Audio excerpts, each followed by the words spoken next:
उन्हाळ्यामुळे येणारा थकवा, डोकेदुखी, अनिद्रा किंवा उष्णतेमुळे होणारी चिडचिड यावर तुम्हाला एक नैसर्गिक आणि आयुर्वेदिक उपाय सांगू का? त्याचं उत्तर आहे खसखस. खसखस ही एक शीतल म्हणजे शांतता आणणारी बलवर्धक औषधी आहे. जर उष्णता खूप वाढलेली असेल, शरीरात बलहानी म्हणजे अशक्तपणा वाटत असेल, तर खसखस शरीराला एक पोषण देते आणि छान त्याचं एक नरिशमेंट करते. ही स्निग्ध आहे म्हणजे शरीरातला कोरडेपणा कमी करणारी आहे, वातनाशक म्हणून वाताचे होणारे सगळे त्रास कमी करणारी आहे, शक्तिवर्धक बलदायक असल्यामुळे उन्हाळ्यात येणारा थकवा दूर करणारी आहे. खसखस शुक्रवर्धक आहे म्हणजे शरीरातले वीर्य, स्निग्धता, सगळे शरीर घटक यांना बळ देणारी, उष्णतेमुळे येणारी अनिद्रा, डोकेदुखी, मूड स्विंग्स हे सुद्धा कमी करणारी आहे.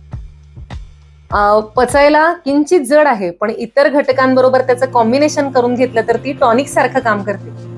यासाठी तुम्ही खसखस, बडीशोप, खडीसाखर, विलायची हे एकत्र करून सरबताचं एक रेडी मिक्स करून ठेवू शकता. दुधात किंवा थंड पाण्यात घालून त्यात तुम्ही भिजवलेला सब्जा ऍड करू शकता. हे जे सरबत आहे हे फक्त चवीला खूप टेस्टी नाही, तर उन्हाळ्यातली जी उष्णता आहे, थकवा आहे, झोपेच्या अडचणी आहेत, त्यावर एकदम इन्स्टंट आणि खूप इफेक्टिव्ह उपाय. तुम्ही हे बडीशोप खसखसचं सरबत नक्की ट्राय करून बघा.